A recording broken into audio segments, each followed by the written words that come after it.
Good morning, everyone. I'm Gary Colosi, and welcome to Ohr Chadash's Resurrection Services. Rabbi John and Jenny will chant for you a little bit later, and I'm just going to sing some songs to get us all started. So let's start with He Has Made Me Glad, and This Is the Day. I will enter his gates with thanksgiving in my heart. I will enter his courts with praise. I will say this is the day that the Lord has made. I will rejoice for he has made me glad. I will rejoice for he has made me glad. He has made me glad. He has made me glad. I will rejoice for he has made me glad. He has made me glad, he has made me glad. I will rejoice for he has made me glad. I will rejoice for he has made me glad. This is the day that the Lord has made, that the Lord has made. I will rejoice, we will rejoice and be glad in it, and be glad in it. This is the day that the Lord has made. We will rejoice and be glad in it. This is the day that the Lord has made.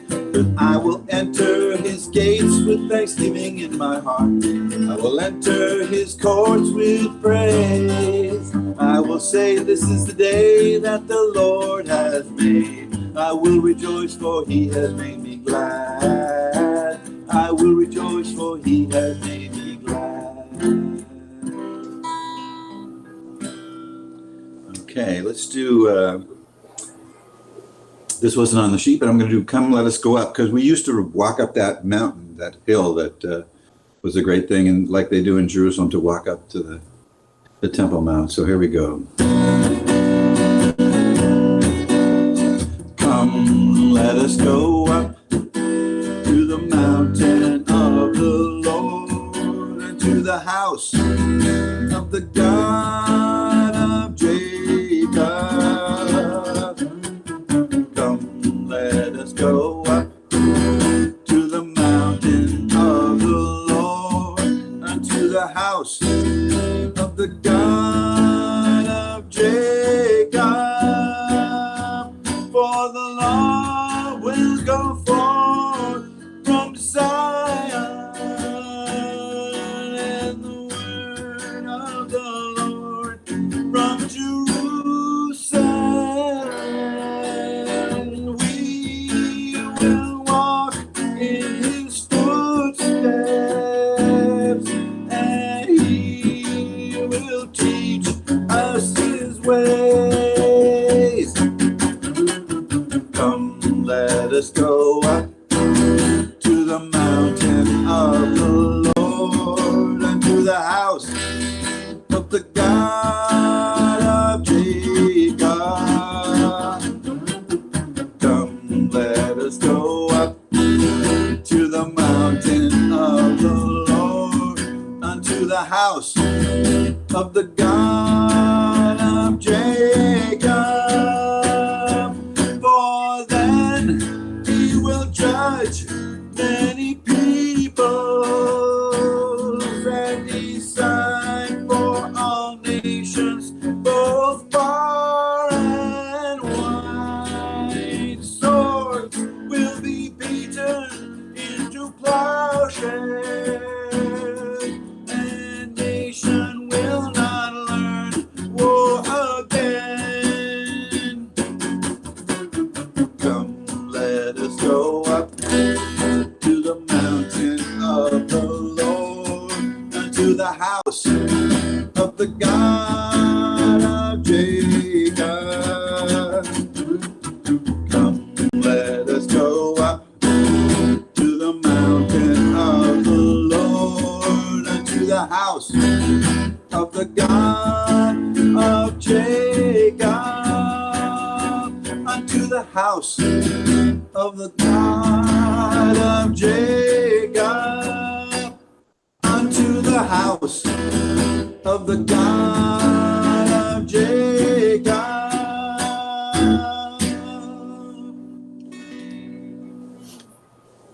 How many more, Rabbi? I got a million of them. How about two more? Two more, okay. Oh, I love singing. Hope you guys too. How about trees of the field and ransomed? How's that? Okay. You shall go out with joy, and he went forth with peace. The mountains and the hills will break forth before you. There'll be shouts of joy, and all the trees of the field will clap their hands. And all the trees of the field will clap their hands. The trees of the field will clap their hands. The trees of the field will clap their hands. As you go out with joy, you shall go out with joy and be led forth with peace. The mountains and the hills will break forth before you. There'll be shouts of joy, and all the trees of the field will clap their hands. And all the trees of the field will clap their hands. The trees of the field will clap their hands. The trees of the field will clap their hands as you go out with joy.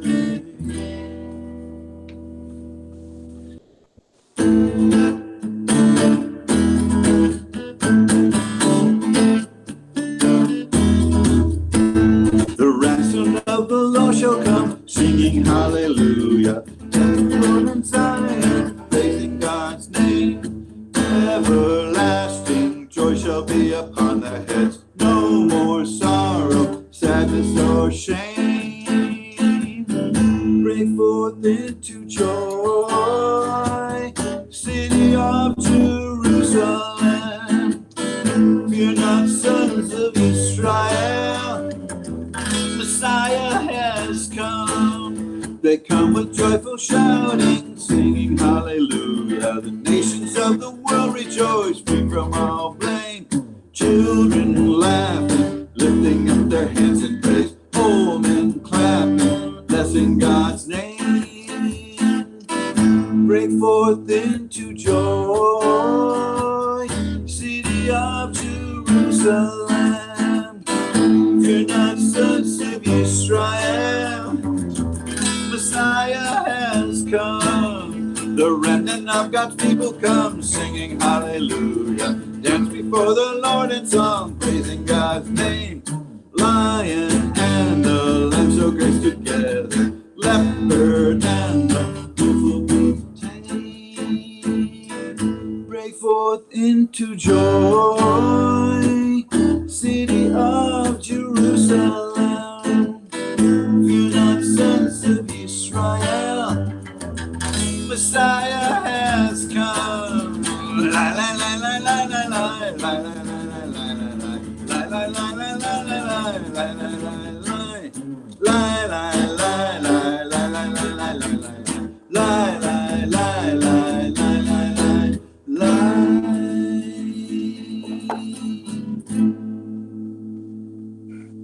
Over to you guys.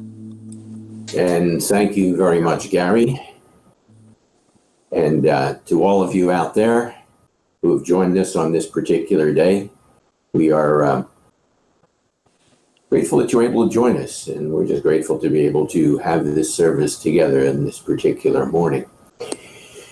Those songs that Gary chose were very well chosen, as they usually are. Although it causes us to sort of miss, perhaps, that going up that little mountain of ours in the park, as if we were going up to Jerusalem, and we miss, I guess, the trees around us joining us in the song. But nevertheless, we're grateful as part of God's ransomed. And so he has, in fact, made us glad. But I'll tell you what we are also grateful for. I think, given the temperature outside today, we're probably grateful that we can be joining in this service in the cool of the air conditioning. Now, having said that, you should have received as part of your invitation, a mini Moxor. And if you have that, or if you have the Moxor in front of you, We will start, well, the service itself is on page 215, but we'll bounce back a little. We'll bounce back and forth a little bit. Now, normally at this point we would have done half Kaddish, but because all the deaths around us, including members of our larger Jewish family, as well as perhaps people that some of those who've joined with us know, we're going to ask you to stand with us, as is the Jewish tradition, as we remember those whom we've lost. But we also remember at those kinds of times, and even in this kind of time, we've got a God who's gracious to us and so reaches out to us. So, these words, Sephardi Kaddish, are not in the mini Machzor packet.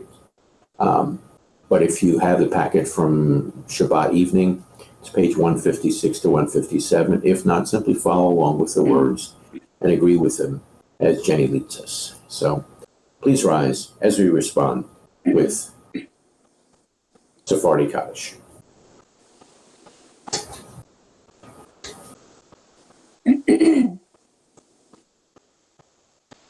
יתגדל ויתקדש שמי רבה, בעלמא דברי חירוקי, וימלך מלכותי ויצמח פורקני ויקרב משיחי, וחייכונו ויומייכונו וחיי לכל בית ישראל, בהגלו בזמן קריב אמרו אמן. יהי שמי רבה מבורך, לעולם עולם ועלמיה יתברך. יהי שמי רבה מבורך, לעולם עולם ועלמיה יתברך. וישתבח ויתפאר ויתרומם ויתנשא, ויתהדר ויתעלה ויתהלל, שמי קודשא בריחו. לאלה מן כל ברכתה, וישרתה תושבחתה ונחמתה, דמירן בעלמא ואמרו אמן.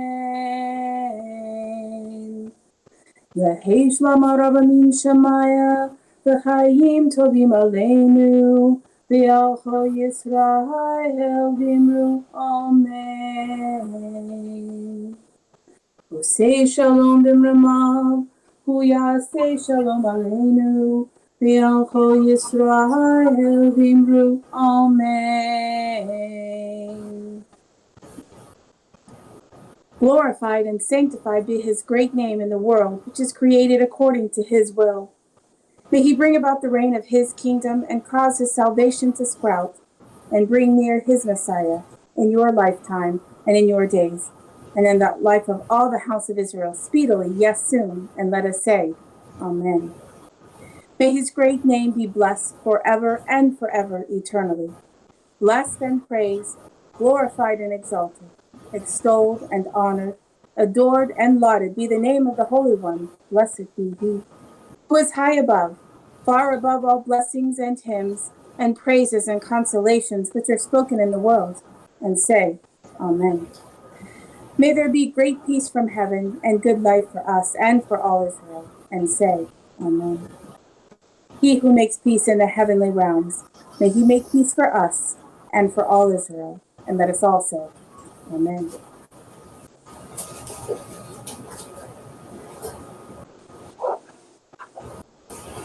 You may be seated.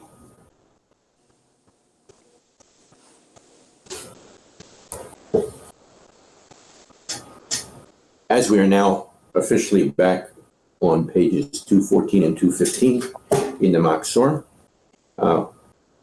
we invite you to follow along with acknowledging God's greatness. And of course, when we're out there in the open in that nice park, it's a lot easier to sense the greatness of God, but we can do that nevertheless as we are in our homes. We will do this as follows. Jenny will lead us in the first paragraph. We will respond with the second, and then Jenny will lead us with the third. Baruch atah Adonai, Eloheinu melech haolam, yotzer or uverei choshech, oseh shalom uverei et hakol. Deserving of praise are you, O Lord our God, ruler of the universe, who forms light and creates darkness, who makes peace and creates all things. In mercy you bring light to the earth and to those who live on it, and in your goodness renew each day the miracle of creation. How great are your works, O Lord! In wisdom you made them all. The earth overflows with your handiwork. O King, you alone have been exalted of old, and you will be praised and magnified forever. O ever-living God, in your abundant mercy, have compassion on us. O Lord of our strength, sheltering rock, shield of our salvation, you are a refuge to us.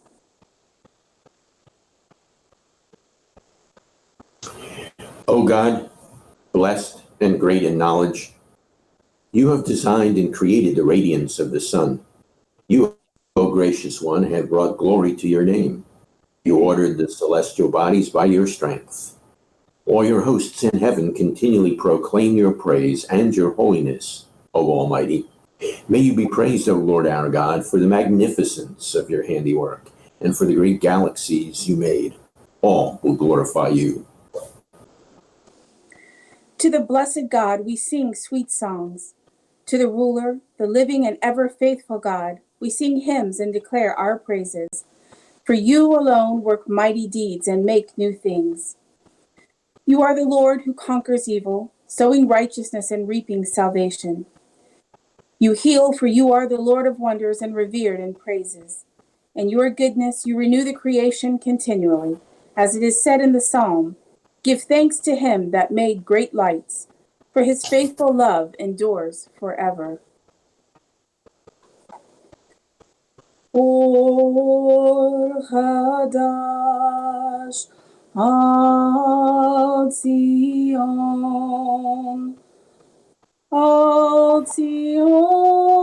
tahir.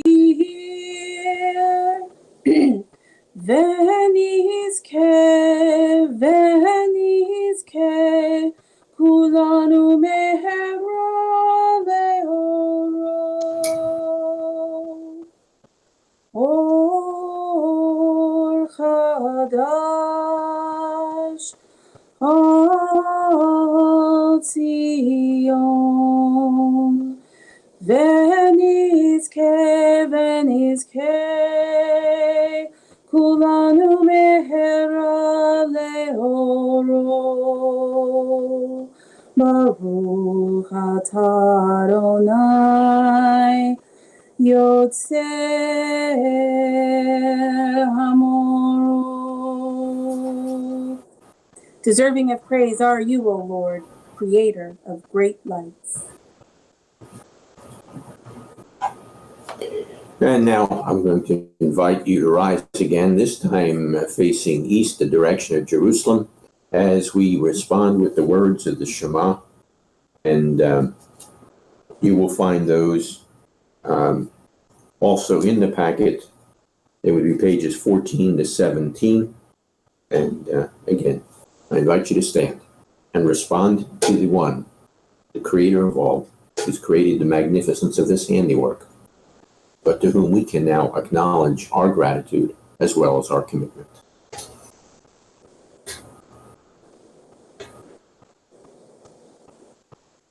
Shema Yisrael, Adonai Eloheinu, Adonai Echad.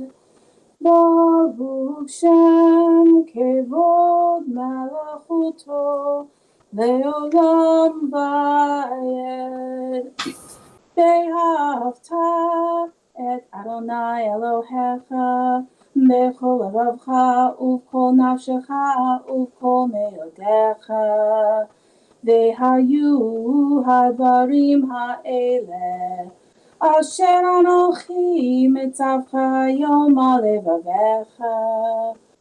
Ve'shinantam avanecha ve'dibarta bam ve'shivtecha bevetecha uflektecha baderech ushaktecha uvkumecha וקשרתם להיות על ידיך והיו לטוטפות בעיניך, וכתבתם על מזוזות ביתך ובשעריך. Hear, O Israel, the Lord is our God, the Lord alone. Blessed be he whose glorious kingdom is eternal. Love the Lord your God with all your heart, with all your life, and with all your strength. These commandments that I give you today are to be on your hearts. Impress them on your children. Talk about them when you sit at home and when you walk along the road, when you lie down and when you get up. Tie them as reminders on your hands and bind them on your foreheads. Write them on the door frames of your houses and on your gates.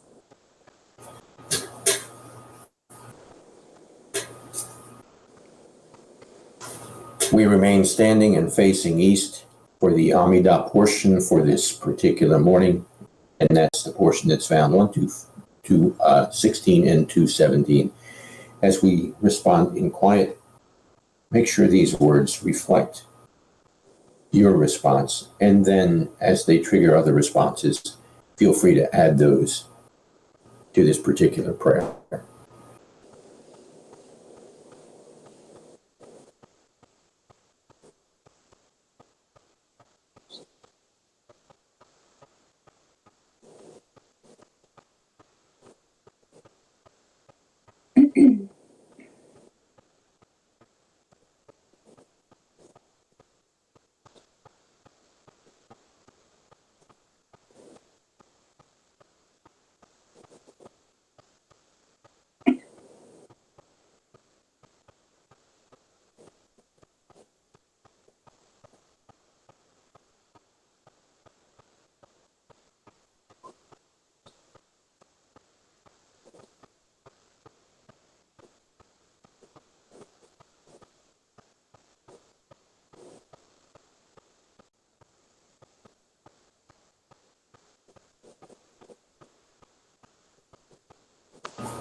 O Lord our God, you chose us for your service from among all people, loving us and delighting in us. You exalted us above all nations by hallowing us through your commandments. You drew us near, O our King, to your service and called us by your great and holy name. And you gave us in love, O Lord our God, holidays for gladness, festivals, and seasons for rejoicing. You granted us this festival of the resurrection. You've demonstrated your awesome might, O Most High, raising Yeshua, our Messiah, from the grave, taking him up through the clouds and seating him above every being and power in the universe. In this you showed the world that he is both Messiah of Israel and Sovereign of the universe. Baruch atah Adonai asher hakim et meshechenu lebein hametim. And you may be seated.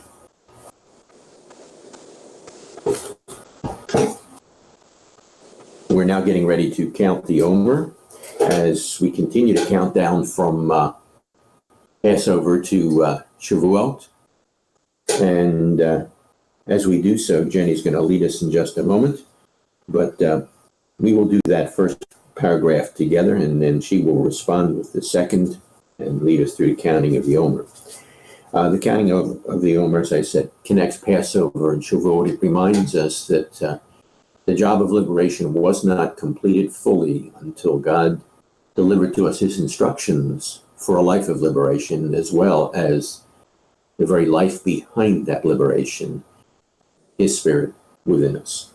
So together, on pages 216 and 217, and next to the last paragraph, Sovereign of the universe, as we count the days of the Omer, we recall the time when our people lived in the land of Israel, and the first fruits were presented to you. May this observance then serve as another reminder of the need to reclaim the Holy Land so that it may once again flow with milk and honey. May our love for Israel's land quicken our love for the Torah, Israel's heritage. As in the past, may Eretz Yisrael become the center of our spiritual life, and may your word go forth from Zion, even in our day, O Lord, revealing your will to all humankind. Let us see the days of our Messiah, when these things shall take place. Speedily cause the offspring of David, your servant, to flourish and lift up his glory by your divine help, because we wait for your deliverance all the day. Deserving of praise are you, O Lord, who causes the strength of our salvation to flourish. Baruch atah Adonai matzmiach keren Yeshua.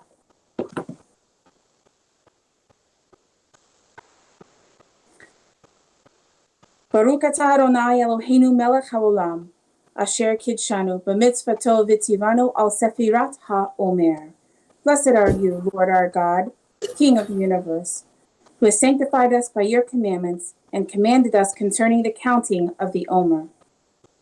Hayom shlosha yamim la'omer. Today is the third day of the Omer. Harachaman hu yachazir lanu avodat beit hamikdash limkoma. Bimera v'yamenu, amen, Selah. May the Merciful One restore unto us the service of the Beit Hamikdash to its place, speedily in our days. Amen, Selah. Thank you, Jenny. Now, normally the counting of the Omer would take place the evening before, but since we weren't together the evening before, it's appropriate to continue that count at this particular point. Now, Friday night when we were together, one of the things we noticed was that the days of Passover week this year lined up perfectly with the days of the week of the original Passover when we left Egypt, day by day. So the first Seder, or the Seder was Wednesday night, and so it would have been for the people of Israel eating the lamb just before they left. We also noticed on Friday night that the days of Yeshua's last Passover week were also lined up perfectly with the week of the original Passover, again, day to day. So, counting the third day of the Omer, as we've just done in Yeshua's time, would have happened last night in his week, just as it has for us. Interesting. Third day of the Omer. Interesting because the third day for him, his resurrection then, would have occurred on the third day of the Omer. But that raises a question that we reflect on from time to time as we get together for Chag HaKiyah, this festival of Yeshua's resurrection. It raises the question, but did it actually happen, the resurrection? Now, over the course of the last number of weeks, the last couple months, at the yeshiva, we have been going through the course called Messianic Apologetics, and we spent the first half of that course, the whole first half of that course, examining some very important issues regarding the historical credibility of the faith that we have. And we looked at the historical credibility of the documents and of the resurrection itself. The first part of that course, we spent some extensive time looking about the historical reliability of the documents of the Newer Testament. And as we looked at that, we utilized some of the usual principles for determining historical reliability of ancient sources, such as are mentioned by the historian Gottschalk in Primer of Historical Method. And we found that based on these tests that are used to determine the historical reliability of historical documents, or purported historical documents, the documents of the Newer Testament more than passed the test. Those tests, in brief, I'm not going to expand on them because that did end up taking us close to half the course, included the internal test, first the bibliographic test that had to do with manuscripts, then the internal test, which had to do with the whether or not we were dealing with eyewitness testimony, and whether the reports were credible and that they did not contradict, and then the external test where we compared the documents in front of us with what we know of ancient history, both by way of documents and archaeology. And as I said, the documents of the Newer Testament more than passed these tests. And so then we looked at the historical data found in these historical documents. And again, just going to quickly summarize, the historical data as found in the documents included Yeshua's life, his death. By the way, quick aside on that, one of the major historical researchers of the previous generation, A. and Sherwin White, pointed out that the evidence for Yeshua's death, his life and death, were greater than the evidence we had for Julius Caesar or Alexander the Great. So anyhow, some of the historical data included his life, his death, his burial, and then shortly after his burial, there was this thing called the empty grave.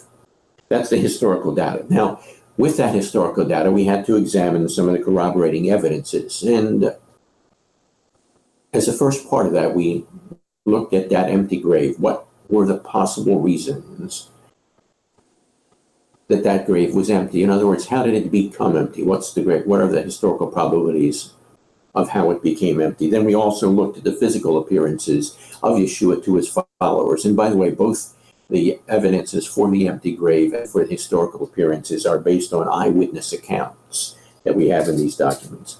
And then another area of corroborating evidence for the fact of the resurrection was the absolutely transformed lives of Yeshua's followers. Please remember that as the story unfolded, they doubted the resurrection. They disbelieved the resurrection. And yet, 3 days after his death, they're spreading the message actively and enthusiastically that he, in fact, died.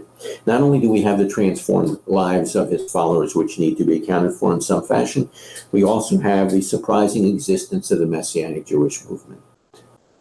How and why did this thing arise if, in fact, its founder remained dead and buried? Anyhow, those were some of the corroborating evidences. We took a great deal of time going through those, and again, we don't have that time right now. I just summarized for you. But I will also summarize another area of corroborating evidence, in this case, actually evaluating the evidence from a modern historical and legal standpoint. And again, this is a summary, but I will share with you some of the evaluations or assessments by those scholars, both historical and legal. And the first of the Jewish scholars I would like to share with you will demonstrate for us that not only were these evidences sufficient to validate the fact of his resurrection, but these are in fact part of what is Jewish life and relates to our Jewish heritage. The first comes from Pinchas Lapid, who an Orthodox Israeli Jew who taught for many years at Bar-Ilan University and eventually ended up teaching at the University of Tübingen in Germany. He wrote, and I quote, "One thing is certain, since all the witnesses of the resurrected Jesus were sons and daughters of Israel, since moreover he appeared only in the land of Israel, his resurrection was a Jewish affair, which must therefore be judged by Jewish standards if we are to gauge its authenticity." And then he goes on to say, and by the way, I should interject here, Pinchas Lapid was not a Messianic Jew. Did not hold that Yeshua was his Messiah. He goes on to say, the first century movement was born out of an act of the will of God, which all New Testament authors describe as the resurrection of the dead. And then he concludes by saying, and I quote again, that he is a dead Jew revived by the will of God, end quote. Then there's Geza Fermesh, who was formerly the chair of Jewish studies at Oxford University in England, a major chair in the field and a major scholar in his field. And he wrote the following, and again I quote, "But in the end, when every argument has been considered and weighed, the only conclusion acceptable to the historian must be the one disconcerting fact, namely that the women who set out to pay their last respects to Jesus found to their consternation not a body, but an empty tomb," end quote. Oh, by the way, it's interesting that the rabbis in their own reflections speak of the third day, the day that Yeshua arose, as the day of revelation and liberation. So this is, in fact, a Jewish affair that we're dealing with. And then I want to share with you some assessments or evaluations by non-Jewish historical scholars. The first comes from Thomas Arnold, who occupied the chair of modern history at Oxford University and a major scholar in his own right. Thomas Arnold said the following: "For many years, I have been used to study the histories of other times and to examine and weigh the evidence of those who have written about them. And I know of no one fact in the history of mankind which is proved by better and fuller evidence of every sort to the understanding of the fair inquirer than that Jesus died and rose again from the third day. I know of no one fact in the history of mankind which is proved by better and fuller evidence of every sort than that Jesus died and rose again from the third day." There's a very interesting account from the previous century. That comes from a historical journalist by the name of Frank Morrison, who in England decided to place a very large wager on the fact that he could go to Israel. This was prior to the restoration of the nation as Israel. Did he go to Palestine, sort through the archaeological and historical and literary evidence, and then demonstrate that Yeshua did not, in fact, rise from the dead, as based on the evidence? So he went there and laid down that wager. He went there and examined the historical and archaeological and literary evidence, and he came back and wrote a book called Who Moved This Stone? And in this book, he pointed out that the evidence does, in fact, corroborate the historical reality of the resurrection of Yeshua. He lost a rather large wager, but he was honest in his evaluation.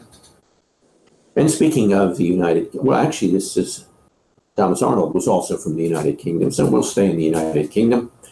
But from those whom we encounter, we will keep a safe distance and wear masks and not shake hands. Anyhow, Lord Lyndhurst, who at one time held all of the major prominent legal positions in the United Kingdom, such as our Attorney General, Chief Justice of the Supreme Court, and Solicitor General, and so forth. Lord Lyndhurst said this, and I quote, "I know pretty well what evidence is, and given his responsibilities and his history and experience, that's a very accurate statement." He said, "I know pretty well what evidence is, and I tell you, such evidence as that for the resurrection has never been broken down yet." Such evidence as for the resurrection has never been broken down yet. And speaking of Supreme Court justices, let me quote you from former Supreme Court Justice Brewer. And here's what he said. And this is U.S. Supreme Court Justice Brewer. "The existing evidence of Christ's resurrection is satisfactory to me." That's a pretty amazing statement as it is. Supreme Court Justice, "The existing evidence of Christ's resurrection is satisfactory to me." Then he goes on to make this very remarkable statement. "I have not examined it from the legal standpoint." Okay, so then how and why are you telling us this? He continues, "I've not examined it from the legal standpoint, but Greenleaf has done so, and he is the highest authority on evidence cited in our courts." He's referring to Simon Greenleaf from a couple of centuries ago, who wrote something called, and listen carefully because it's a long title, he noted for his brevity apparently, "The Testimony of the Four Evangelists, examined by the rules of evidence administered in courts of justice." The testimony of the four evangelists examined by the rules of evidence administered in courts of justice. He, as Supreme Court Justice Brewer said, is cited as the highest authority on evidence that's cited in our courts. So what exactly did Simon Greenleaf say in this particular volume. Simon Greenleaf demonstrated that the evidence clearly points to, and I quote Greenleaf, Jesus as actually having risen from the dead. Jesus as actually having risen from the dead. More modern kind of treatment of this is a book that we mentioned in that apologetics class by yet another attorney, P.B. Ewen, E-W-E-N, if you want to find it. It's called Faith on Trial. And then for the final piece of legal evaluation or assessment of the evidence, let me share with you a statement made by a gentleman I had the opportunity to hear, again, in the previous century, because it was while I was at university. This was the University of Pennsylvania, a nice Ivy League school, and I had the opportunity to attend, and he addressed a group of us as students, and here's what he said. But before I share with you what he said, let me share with you who he was. First of all, he graduated from Oxford University. A lot of these people, as you see, have gone to Oxford University. Oxford University granted him what was called a triple first on his graduation. That means he graduated at the top of his class in 3 different majors, which he carried. Now, that had happened only once before in all of the history of Oxford University. The other person to have graduated with a triple first from Oxford University was a man we know of as C.S. Lewis. Anyhow, Anderson went on to become the Dean of the Faculty of Law at the University of London, the Chairman of the Department of Oriental Law at the School of Oriental and African Studies, and the Director of the Institute of Advanced Legal Studies at the University of London, a man well-credentialed and of deep and broad experience. And here's what he told us as a group of students. He said, and I quote, "The resurrection is the best documented fact of ancient history." The resurrection is the best documented fact of ancient history. Which should then raise the question for us as questioning people, and particularly from within a Jewish society. And the Yiddish question goes like this. No? So, what does all this mean? Well, obviously it means that there is an overwhelming evidence to indicate the historical credibility of the resurrection of Yeshua from the dead. But that still raises the question, so what? Well, Shimon HaShliach, who history now knows as Peter the Apostle, said at Shavuot, the Shavuot that concluded the countdown that Yeshua's followers began right after his death. Acts chapter 2 and verse 36, Shimon says that by the resurrection, God has demonstrated Yeshua to be Messiah of Israel and the Lord of the universe. He's been demonstrated to be the Messiah of Israel and the Lord of the universe by his resurrection. Then there was a very important rabbi of the first century. His name is Rabbi Yochanan ben Zakkai. And were it not for Rabbi Yochanan ben Zakkai, the Sanhedrin would not have been reformed.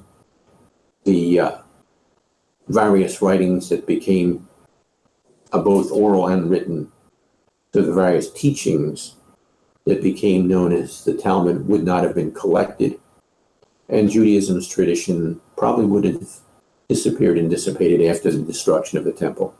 Rabbi Yochanan ben Zakkai is mentioned in this text from the Talmud. He's now on his bedside, and the episode from the Talmud begins with his disciples calling on him as he lay in bed, terminally ill. And they found him weeping on this particular occasion, and so they asked him, "Why are you weeping?" And here's his reply, and I quote, "If I were about to be taken before a judge of flesh and blood who is here today and in the tomb tomorrow, and if he becomes irked with me, his anger is not eternal. And if he imprisons me, the imprisonment is not permanent. And if he slays me, his slaying is not everlasting. And it is possible for me to placate him with words and bribe him with money. If I were being taken to such a one, I would weep. Now I am being taken before the King of Kings, the Blessed Holy One, who lives forever and ever eternally, who if he gets angry with me, his anger is everlasting. And if he imprisons me, it is for all eternity. And if he slays me, it is death forever. and there is no way I can placate him with words or bribe him. Moreover, two roads lie before me, the road to Gan Eden, Jewish concept of paradise, and the road to Gehinnom, the term for hell. And the rabbi says, and I don't know on which road I am to be taken. Shall I not weep? End quote. The resurrection provides us with the assurance that we know on which road we're going to be taken because of what Yeshua did. As the author of the book of Hebrews in chapter 2 put it, he shared in their humanity so that by his death he might destroy him who holds the power of death. So we've been freed from the power of death. And then he goes on to say, and to free those who all their lives were held in slavery by their fear of death. We don't have to fear death. As the prophet Hosea said in Hosea chapter 13, now death has been swallowed up in victory through our Lord. Pardon me. That's a quotation of Hosea chapter 13 is found written in another rabbi's text, 1 Corinthians chapter 15, because he's the one who adds the following phrase. Hosea said, now death has been swallowed up in victory. And the rabbi adds, through Yeshua, the Messiah, our Lord. Death being swallowed up, the power of death, in that sense shattered, and the fear of death no longer having to take hold on our lives. That's the answer to no. So what? It can change. It can transform our lives. Our lives can be radicalized because of the resurrection power of the one who rose from the dead and will, in fact, raise us at his return. Now, when we contemplate things like this, we should respond. And we're now on pages 218 and 219 of the Mini Machzor as we thank God for the Messiah's resurrection. First of the texts is what we call the Brit Chadashat Techila. It's a section of praise that the ancient rabbi wrote. And after the Brit Chadashah blessings, Jenny will lead us in the reading of that text from Philippians chapter 2.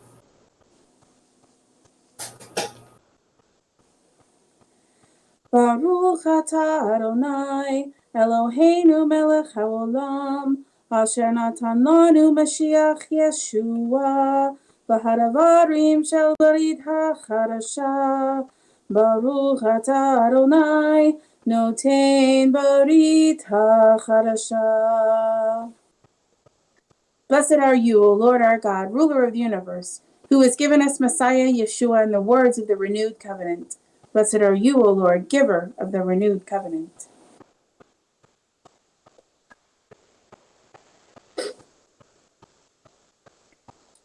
Who, though existing in the form of God, did not consider being equal to God a thing to be grasped, but he emptied himself, taking on the form of a slave, becoming the likeness of men, and being found in appearance as a man. He humbled himself, becoming obedient to the point of death, even death on a cross. For this reason, God highly exalted him and gave him the name that is above every name, that at the name of Yeshua every knee should bow, in heaven and on the earth and under the earth, and every tongue profess that Yeshua the Messiah is Lord, to the glory of God the Father.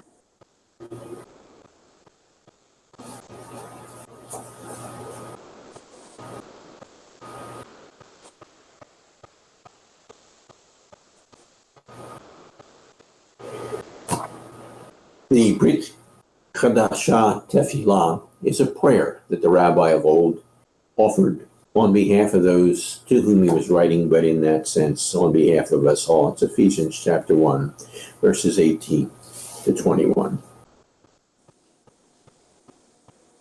And this is what that rabbi wrote. I pray that your hearts will be flooded with light so that you can see something of the future he has called you to share. I want you to realize as well that God has been made rich because we who are the Messiahs have been given to him. I pray then that you will begin to understand how incredibly great his power is to help those who believe him. It is that same mighty power that raised the Messiah from the dead and seated him in the place of honor, God's right hand in heaven, far, far above any other king or ruler or dictator or leader. Yes, his honor is far more glorious than that of anyone, either in this world or in the world to come. And God has put all things under his feet. And it's that same power that raised Yeshua from the dead and brought him right up through the heavenly realms to be seated on the throne of authority. It's that same power that's available to us. So we can talk not only of the incredibly great power that raised Yeshua from the dead, but the incredibly great power then that God has given to us to transform our lives.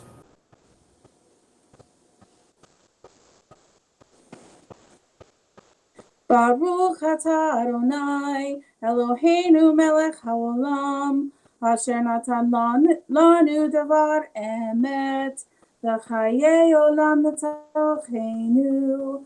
Baruch atah Adonai, noten habarita chadasha. Blessed are you, O Lord our God, ruler of the universe, who gave us the word of truth and planted among us life eternal. Blessed are you, Lord, giver of the renewed covenant.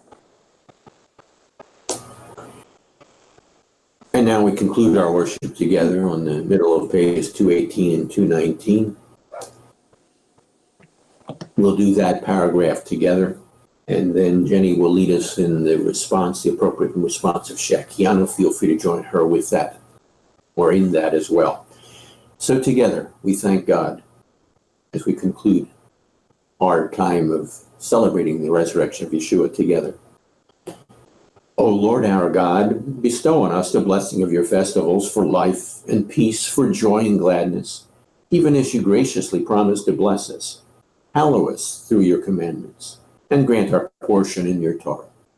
Give us abundantly of your goodness, and make us rejoice in your salvation. Purify our hearts to serve you truthfully. In your loving favor, O Lord our God, let us joyfully inherit your holy festivals. And may Israel, who reveres you, rejoice in you. Baruch atah Adonai Mekadesh Israel v'hazmanim. Deserving of praise are you, O Lord. You're the one who hallows, who sets apart Israel and the festivals. And so then we can respond. Baruch atah Adonai Eloheinu melech haolam, shehekianu v'kiyamanu v'hegianu lazman hazeh. Amen. Deserving of praise are you, O Lord our God, ruler of the universe, who kept us alive, sustained us, and privileged us to celebrate this joyous festival. And thank you for sharing that privilege together with us to be able to celebrate, even though we don't do it in the fashion we've been accustomed to doing it. And speaking of that fashion, in this new fashion, we'll be meeting together again at 7 o'clock this Friday night for Shabbat service, Erev Shabbat services. We invite you to join us then. I did mention the Messianic Apologetics class, so let me use that as a commercial to mention that that class will again meet virtually at 7:30 on Thursday night for you students. And then I should mention one other thing, which I did forget to mention Friday night before we started our services. Even though we are no longer at this point in time temporarily meeting in our synagogue for our services, the synagogue continues to have financial needs to enable us to continue to move forward. And so we do urge you, encourage you, as you are able, please remember to share with the synagogue some of the blessings that God has given you financially. And in the invitations to join us in the services, you will find a link, the PayPal link, or you can simply find the address. So we're grateful not only for your prayers, but also for your investments in the synagogue. And speaking of prayers, please remember to pray for those whom you now do not see on a regular basis because of the shelter-at-home orders. Please remember to pray for our community, our congregation, our congregational family. And feel free to reach out by text, by phone, and also Facebook and FaceTime to stay in touch with each other. In that sense, God has blessed us with modern technology so we can do that even while we shelter at home. But now we're ready to receive more of God's blessings as we rise, and Jenny leads us in the Birkat HaKohanim. Please rise.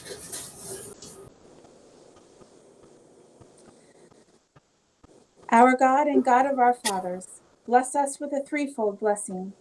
Eloheinu ve'Elohei Avotenu, barachenu v'bracha hamashulashet. Yivarecha Adonai v'yishmarecha, Ya'er Adonai panav elecha v'yihunecha, Yisa Adonai panav elecha, v'yasem lecha shalom.